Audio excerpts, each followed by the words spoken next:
Golf Smarter, number 688. More pars makes golf more fun. But is it possible for you? Yes. With Christina Ricci. This is Golf Smarter. Sharing stories, tips, and insights from great golf minds to help you lower your score and raise your golf IQ. Here's your host, Fred Green. Welcome to the Golf Smarter podcast, Christina. Thank you, Fred. Pleasure to be here. Well, thank you so much. You know, I frequently ask our audience for suggestions on who we should have on the show, and you came to us from BJ Barger. Now, BJ traveled with me. We did a golf trip back in 2007 or 8 with Golf Smarter listeners, and we went to Prague and played golf for a weekend. It was amazing. And BJ joined us. And she's been a loyal and friendly listener ever since, and we really appreciate that. And she said, you know what? You need more women on the show, and you've got to get Christina on the show. Oh, she's awesome. She's got a lot of talent, that girl. A lot of talent. Yeah. And she said the same thing about you, that you're a great teacher. Oh, that's nice. It takes a team when it comes to learning golf. You really need to connect with the instructor that you're with. So for those that are out there thinking, oh, my friend recommended this instructor, you go to that instructor and there's just not a connection, then you need to find someone else. Because it's all about teamwork. Can that instructor communicate to you clearly? Yeah.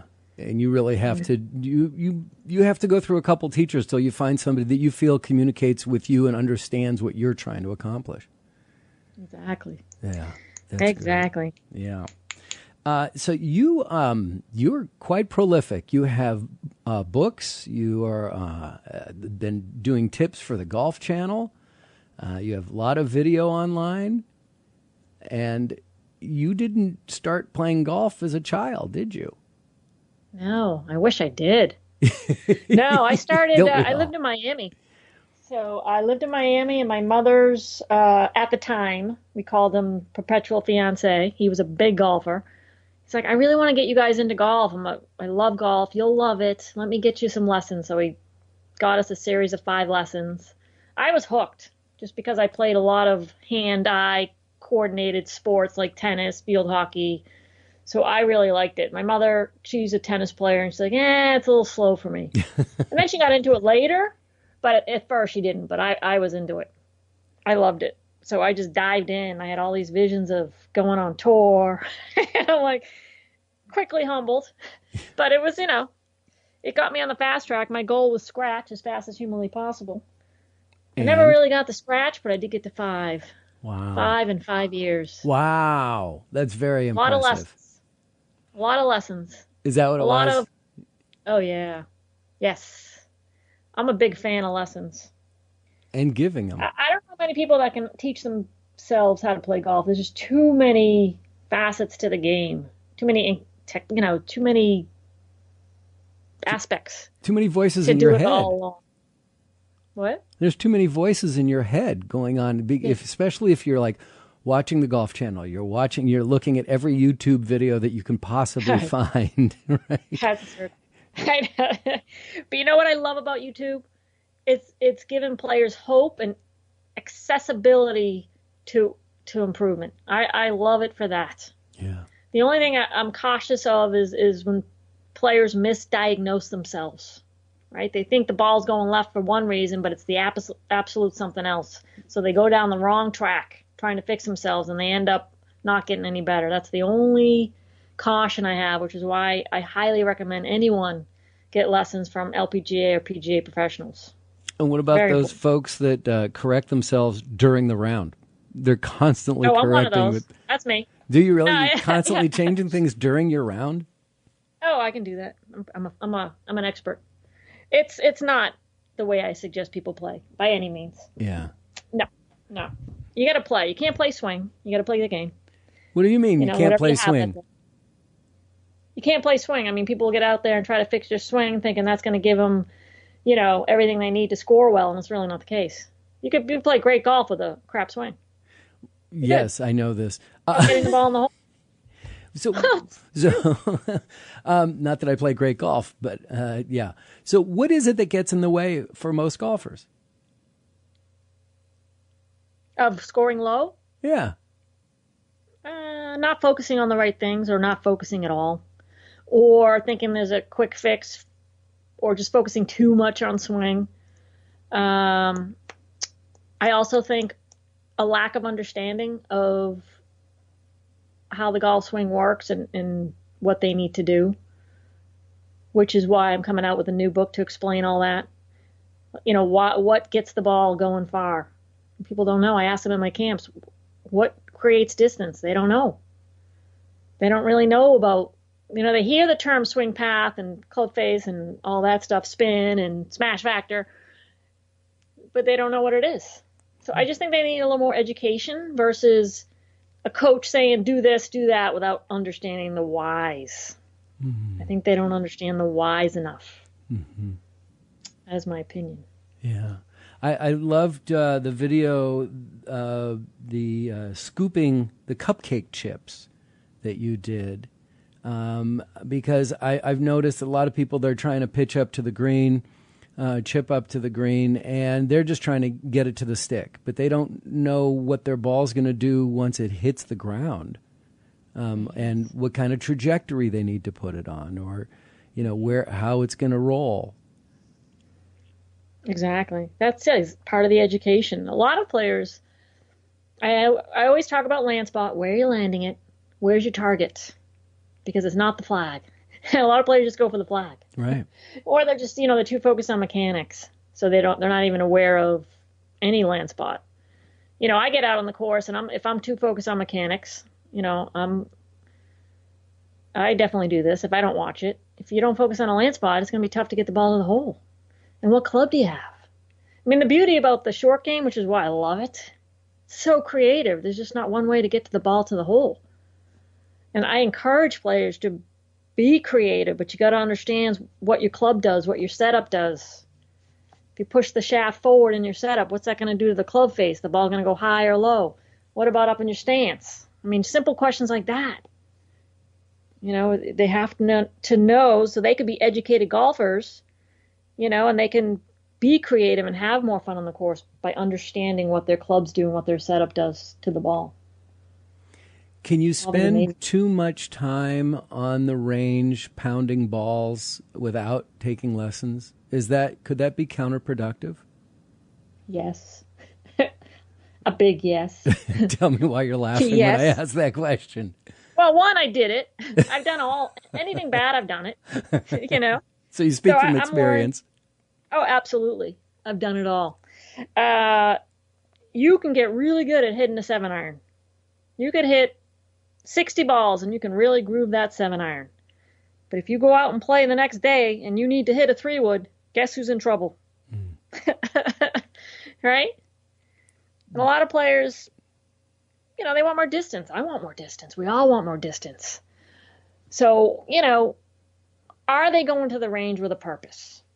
When I go to the range now, I go for a very short period and I make sure that it's efficient. What am I focusing on? What are you focusing on? And make it one thing.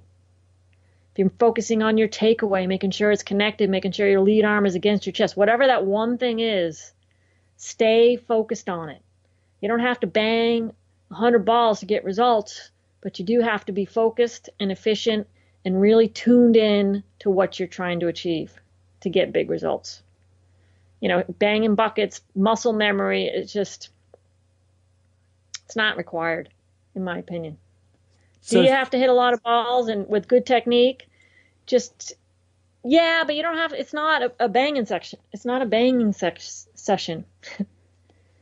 It's not a scrape and hit. Yeah. People think, I got to hit 1,000 balls to get good. No. They're hitting 1,000 balls over the top. They're going to really hone that. No, don't do that. I want players to have a lot of fun. I just want to educate them. And so if you're hitting, if you're out there practicing and you're hitting your 7-iron over and over and over again, is it much different than hitting your 6-iron over and over again? Or do you need to practice both of those clubs and your 5 and each one of the clubs? Well, if you're working on technique, say you're just working on technique, something in your swing, whatever it is, takeaway. 7-iron's fine.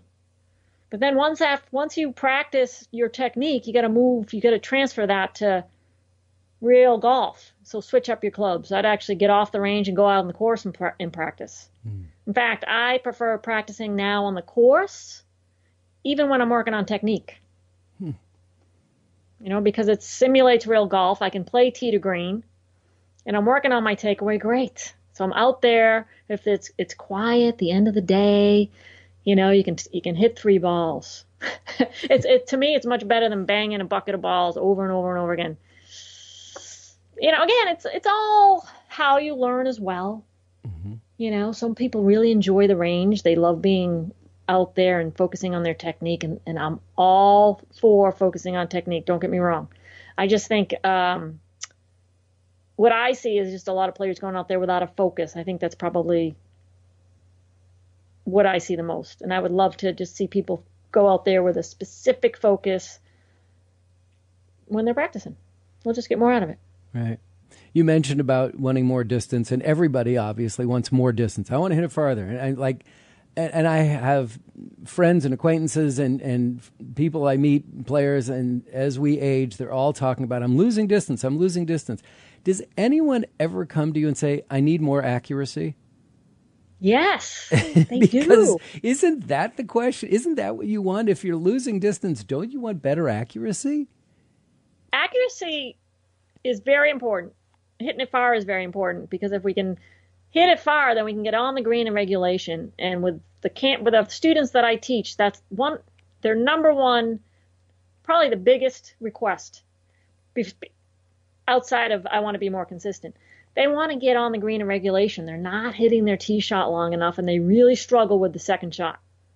A lot of players top their shots from the fairway. So, I think ball striking and hitting the ball solid makes people happy. I know it makes me happy. And when we hit it far, there's nothing like it. And it makes the game a lot easier. So to me, if you're hitting it far and you're not really spraying it, you're going to get enough accuracy. If you just focus on accuracy and not distance, I think you're missing out.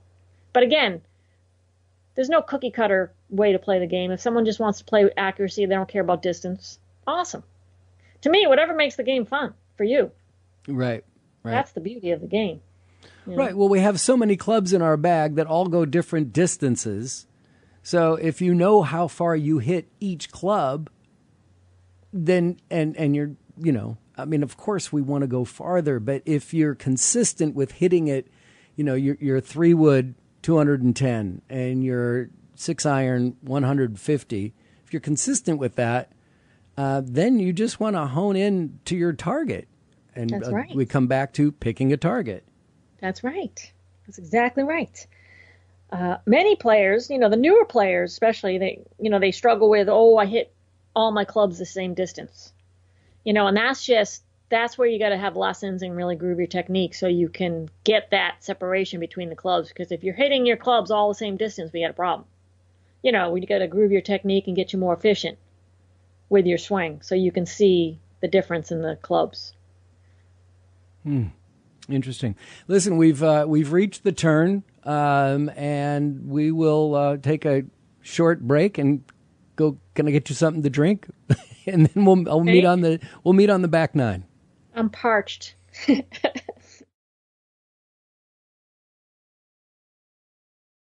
on the back nine now. Yep. I have my snacks. I'm ready to go. All right, we're on the back nine. You're right. It's time to start up on the back nine, and I want to talk to you. Your books are on a girl's on-course survival guide to golf. You've done a lot of work of teaching and talking to women to play golf. And I find that so interesting. Is it that different than teaching men? No. It really isn't. Okay, thank you very much. No, it isn't. I mean, and I'm really speaking with the camps that I run. Primarily, they started out of just women. Now I'm having men join the camps. And I'm teaching them the same. I may speak a different language, meaning just maybe my language that I speak to a guy versus a woman. You know, maybe that may be a little different. I'll go with their personality. You know, whatever personality they have, you know, I'm going to speak that language. To me, that's the only difference. The golf swing's a golf swing. Right. To me, everyone they come with their own body, which is the most important piece of equipment. So they're going to have their own situations. And I'm going to work with each individual to find out, you know, how can we find your efficient swing? Everyone's, you know, a human being here, male or woman. And the golf swing is a golf swing. It doesn't care if you're a man or a woman. So then even if these books are directed to women, men will get value out of it as well. But are there specific drills or mechanics in your swing that you would tend to teach a woman that you like, yeah, that's not going to work for a man? Because to me, it seems like women are more flexible. Oh, yes. All right. Yeah, I agree with that. And the other thing is men don't have to deal with the puppies, you know, the chest. So there's definitely that adjustment and setup and swing for women, you know, who are well endowed. So that's definitely a difference. And a man would never have thought of that. Yeah, so that's a big deal. That's a big deal. And I also find that, you know, men are great, love to swing hard. They get that. I try to get women to swing hard, you know, with more oomph, you know, so that's a little bit of a difference, you know. It's interesting. I live behind my backyard is a marine country club here, and this morning, yesterday, I noticed there were women playing out there with caddies, and when I was like, and early this morning, they were out there again, and I started asking around, and it was it's the sectional qualifier for the U.S. Open. And there were 38 women playing 36 holes today to try to get 2 spots on the LPGA U.S. Open for 2019. And I grabbed some video of some women hitting the ball, and that's what made me think about women's flexibility. But the swings were just effortless and smooth and not really hard, but they were nailing the ball. It was gorgeous. No, yeah, I'm talking about newer golfers, but when you get up into that level, yeah, they strike the ball beautifully and they have a ton of speed. The thing about women and being hypermobile, they have a problem. They struggle with stability in their golf swing. How so? That's because they're not able to stabilize their lower body because their legs aren't strong enough, or they're hypermobile, so they overextend in the backswing. So if for a woman that's hypermobile, you got to dial them in and really stabilize their lower body so that they can turn their upper body against it, because they overturn because they have so much mobility. Tell me about your books. Well, I have 3 books. Well, 4. 3 instructional. The 4th one is a golf journal. I have a new one on the way, so it'll be 5.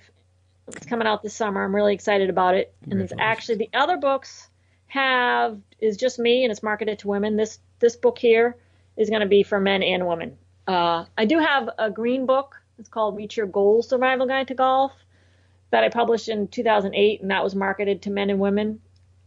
But this new book is called More Pars, because that's really how my brand is recognized now, is More Pars. And they make fun of me because of my accent. It's more pars. I'm from Boston. That's what I get made fun of on YouTube. I want more pars. More pars. So the book is called More Pars, and it features myself along with Nick Antonelli, who's a phenomenal golfer and a great model swing. So he's featured it throughout the book, and it's really about getting more power off the tee, so more distance, and more greens and regulations. So it's all about the long game. Pretty excited about it. Awesome. Well, Yep. Good luck with that. So tell me about the other ones. The other ones about are green. Tee to Green. Yep. And they are a girl's on-course survival guide to golf. I recognize them by colors now. So the pink book was my first one. That's perfect for newer golfers, or someone that, you know, took a hiatus, maybe took 10 years off, wants to get back into the game. It flows tee to green. It's all visual. Every single page is yes, no, step 1, 2, 3, non-technical. It's sized for the golf course. So in other words, it's portable. It's only 5x6. They can put it on their golf bag. Easy to follow. And all the golf survival guides are like that. All visual. For me, golf is visual. If you get too text heavy, especially when you're on the golf course or at the range, I don't think is as effective as actually seeing, okay, what do you want me to do? What position do I need to be in? How do I get my tempo smooth? What do I do around the green? How do I get a good chipping technique? Well, you whip out a golf survival guide and you're in good shape. Coupled with local lessons, you're getting more pars. More pars. So it's such a high bar to get to concentrate on pars, especially for new golfers. I mean, when I was as a beginning golfer in the first at least decade and a half, to me it was like, if I can limit the triples, and just play bogey golf, accept the doubles, limit the triples, I'll be real happy. That's true. There are a lot of newer golfers out there, and that's awesome. So yeah, they're looking for their first par, and they're looking to do exactly what you say. So they're looking for, I don't want to top it from the fairway. I want to hit it solid. I'd like to not play pinball around the green. So again, the quickest way to great golf is just, I know I sound like a broken record, but instruction. Young people today have no idea what a broken record sounds like. What does a broken record sound like? Oh, I can tell you. I've had a lot of them. It doesn't play, I tell you that. Yeah, right. Chikunk, chikunk, chikunk. Yeah, exactly. That's what it sounds like. And the different tips that I've watched of yours, the videos that you have, one that I found really fascinating was head tilt. Let's talk about that for a moment. The way in which you position your head at setup? Yeah, because I've seen so many people with their head, they're either turn their head so they can only see the ball with one eye, or that they tilt their head different than the way their body angle is. There's just so many variations on that. Yes, I think my opinion is that if you're at the ball at address and the crown of your head, the top of your head is tilted or angled toward the target, that is going to promote what we call a reverse spine in your backswing. So you may go too long in your backswing. It may tilt your whole spine back toward the target. It kind of tilts you upside down in your backswing. I see that a lot. I see that more often than having the crown of the head tilted away so your chin is angled toward the target. For players that feel like they cannot make a turn because they lose sight of the ball, I recommend, if you're right eye dominant or even if you're left eye, to put your left eye on the back of the ball. So you set up to the ball and you put your left eye on the back of the ball, and that'll allow you to see the ball as you make your backswing. If you put your right eye on the ball, it may turn into, again, one of those reverse spines, or where their spine tilts away from the target. Do you know what I mean by that? Mm-hmm. Keep going. So I recommend for players that are struggling, I'm trying to stay centered, on the ball, so they don't make a turn because they're trying to keep their eye on the ball. So I always recommend to put their left eye on the back of the ball. And that puts you in a good position at the top of your backswing. You won't go into that reverse spine, and you'll also be able to see the ball. Yeah, where you put your head in relation to your spine is very important. Just sets up the backswing. Mm-hmm. Wow, that's great. What are your thoughts on that? Oh, I'm not a PGA instructor. I'm a student. So I try to center, keep my head centered. When I first started playing, I definitely had my head turned to the, I'm a right-handed golfer. So my head was turned to the right. So actually like the back of my head was facing the target. But my left eye was looking down at the ball. Boy, I'm glad I changed that. So what do you do now? I have a little bit of weight shift over on the left side and try to center my swing around my left side, that being the fulcrum of the circle, right? The arc. And keep my nose centered. I just try to keep my head, and try to keep my body as still as possible from swaying back and forth and turning, things like that, except at the hips. Right? Yeah. Yeah, it's a good thought.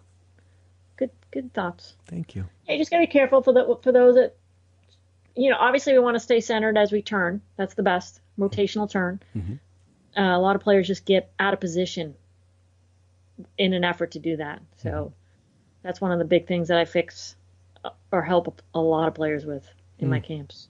Awesome. It's a biggie. Yeah. You mentioned topping the ball a minute ago. What are I've heard so many excuses of why people top the ball. Oh, I topped the ball. I did X, Y, and Z. Are there multiple reasons why people top the ball, or is it pretty universal? There's multiple reasons. One of the big ones is, 1, coming out of your posture. 2, tension. 3, what we call flat shoulder. So at the top of your backswing, your lead shoulder is level. So if I put a shaft around on your shoulder line and you're at the top of your backswing, your shoulder is pointing level versus down. All right. So if we're level, we're going to come into the ball with not enough attack angle. In other words, we're not going to be swinging down and through. We'll be swinging up. So a lot of players on the fairway swing up. So as they come through the ball, the club head is actually working up, not down. And so that's why they top the ball. Now, why does that happen? Those top 3 that I just mentioned and many others. It's a per student thing, but those are the popular ones. Those are the popular ones. Popular, as if it's a choice. Yeah, it's thin is an epidemic. I struggle with thin if I'm not careful. Mm-hmm. I'm flat shoulder. I'll admit it. I constantly work my shoulder down. When I don't, thin. Right. That's my shot. Thin. But you know what? The good news about thin, it rolls. All right, so you got to look at the positive. It's forward, it rolls. That's the key. Even if you top it, think it's after the shot, pull something positive from it. Right. Good. Wow, I thinned it. That's too bad. Dang. What could I have done better? Really reflect on why you hit it thin. So the next shot will be better. And you mentioned posture. Posture, yes. As far as one of the causes of topping the ball. For sure, yes. So posture, if we're too upright at address and then we turn back into our backswing and our shoulder line is too level, we're going to have a tendency to either pick the ball clean or thin it. So our angle of approach into the ball will be more level or even swinging up, which is what I see. So a lot of players that early release or cast the club, we've heard that term, they'll tend to swing up on the ball from the fairway. And more often than not, they'll thin it. And so many people say, oh, I lifted my head. But is it the head or is it you straightening your back? I mean, is it just your head or is your back causing it? It could be head. I'm not, could be. But more often than not, when they say head, it's not head. Right. And again, that's the misdiagnosing. That's why I always recommend professional instruction. Exactly. Because a lot of people think the ball went dead left. This is a popular one. The ball goes left all the time. I must have been aimed there. No, you weren't. You were actually aimed dead right, and you pulled it across. That's why it went left. Mm-hmm. So I always recommend that players lay shafts down at the range, one on their target line, and then one on their body lines to ensure that their alignment is spot on, because our body's smart. It'll try to redirect back to the target.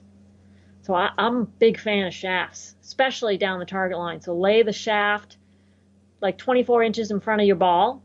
So you know that when you set up to the ball, you'll aim your club face to that intermediate target, which is the shaft, which is the target line. So you know where you're going. That's really important. That way you don't have to make compensations in the downswing. Awesome. I love it. Tell me about the camps. I love the camps. Really? You know why? Because I get to meet great people like BJ. I love meeting people. I love their passion for the game. I've been so lucky to have the best students in the world. I feel so lucky. because they just come and they want to learn and they support each other. We have a blast. My camps are small, either 6. It's just me. I have a camp in January that ties in with the PGA show, where I bring the campers into the PGA show. That one's 12, and I bring Karen Palacios Jansen, who's a master LPGA instructor and founder of Cardio Golf, which you should have on the show. She's amazing. I will do that. She coaches with me. So primarily it's 6, between 6 and 7, or 12. So they're small, and I host them across the country. So, great resorts across the country. So I get to travel and meet great people. I love it. And is it primarily women that you're marketing it to? No, that's the thing. Because of YouTube, now this last camp, I almost was equal, 50-50. Yeah, well, great for couples, pals. Yeah, this last camp, I actually had a 6 handicap. Dave, he was awesome. Wow. Yeah, killer swing, great swing. 6 handicap. Hello. Yeah, so it's good. I had a brand new golfer, so that's the beauty. I tailor my instruction for whoever's there, so I don't care if you're new or 6 handicap. Wow. Because there's no cookie cutter swing. No. Are there things that you should be doing? Some non-negotiables? Yeah, but everyone's different and they learn differently. Wow. Yeah. And tell me about what camps you have coming up in 2019. I have. I teach locally at Atkinson Resort and Country Club, which is on the border of Mass and New Hampshire. It's about 45 minutes north of Boston, and 30 miles south of Manchester, New Hampshire, which is another airport. So I'll be hosting summer camps there.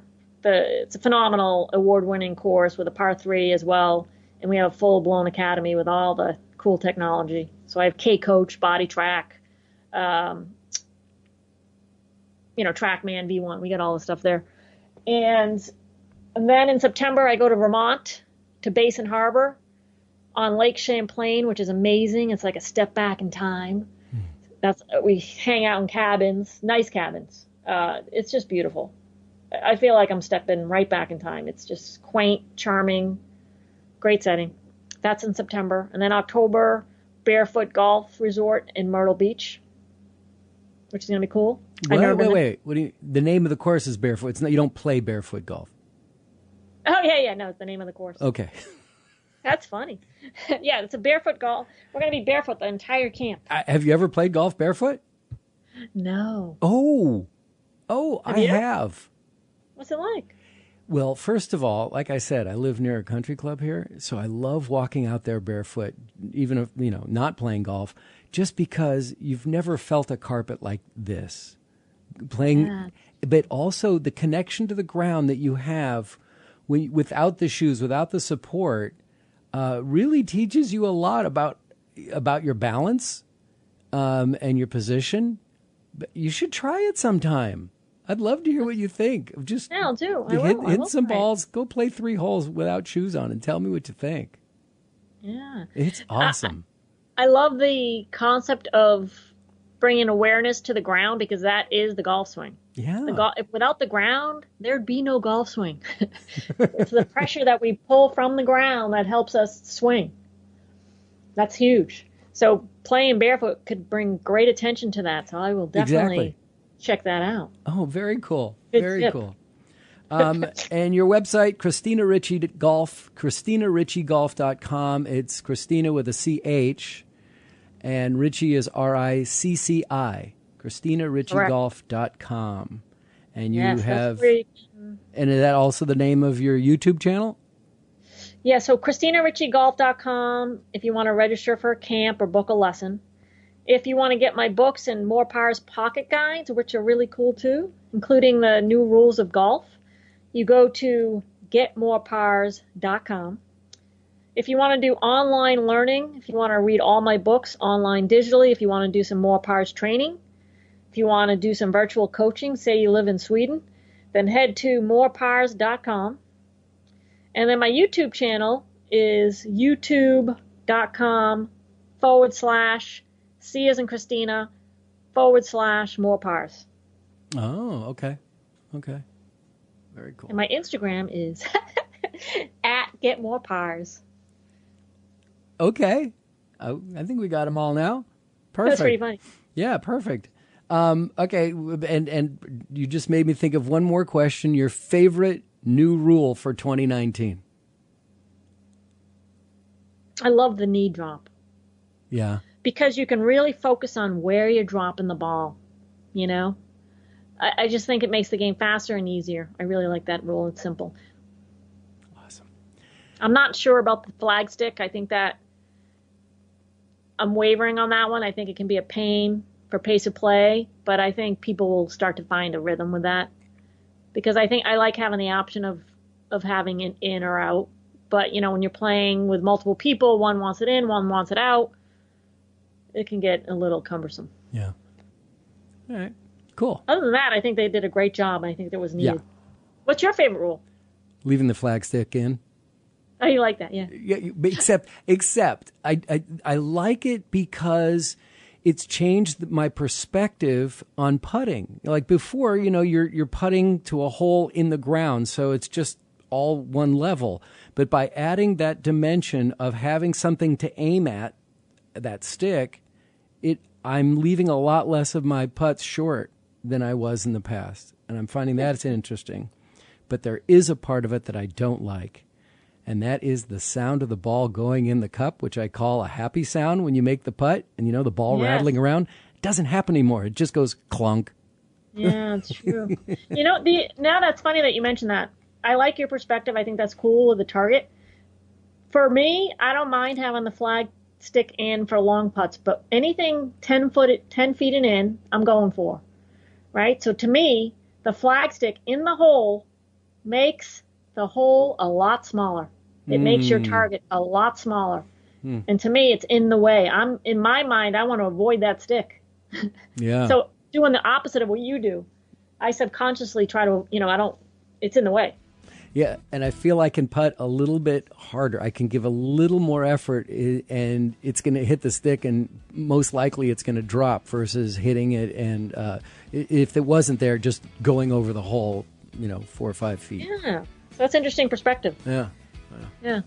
Well, thank you so much for agreeing to be on the show. It's been great to talk to you, and I hope when I come out to Boston that maybe we'll get a chance to meet and play together. That'd be fantastic. Thank you very much. Appreciate it. Our next episode, we're going to give away a dozen golf balls from twoguyswithgolfballs.com. The winner will get to choose any make or model ball that they would like to get. I got to tell you, I ordered a dozen Titleist AVX balls a week or so ago because in our episode with Sam Hogan, episode number 685, he said that the AVX ball doesn't spin as much as the Pro Vs, the one or the Pro V1 or the Pro V1X, and are great for amateurs. Well, I've only played one round with them so far, so I don't have an opinion yet as to the difference in performance. It's really hard to tell the difference if you're not, if you've not been playing your whole life and playing with one ball and then all of a sudden you notice something different. So it's going to take me a while to figure out which ball is or how different it is than what I've been playing. But my guess is that by the time I lose the 12th ball, I'll be converted and want to play with them only. Funny thing, though, I when I used them this past weekend, I played a round on Saturday, and I played with only one ball the entire round. That's kind of rare, but I've done it before. But this ball got lost twice. I found it both times. I hit it in the water once, and it was sitting in the reeds. I was able to reach it. And then I hit it in the really tall grass, and I don't know how, but I did find that one too. So if there's anything to say about the Eagle quality Titleist AVX ball from twoguyswithgolfballs.com is that they're hard to lose. How's that for a sales point? And make sure that you register to win those dozen balls of your choice, and you can do that at golfsmarter.com. Click on the Enter Now button. Good luck. Deadline for entry is midnight Pacific time, 3 a.m. Eastern, Sunday, May 12th. So sign up again at golfsmarter.com. This week on Golf Smarter Mulligans, we'll hear about the Golf Academy for lefties by lefties. It's the Southpaw Golf Academy with Seth Glasgow.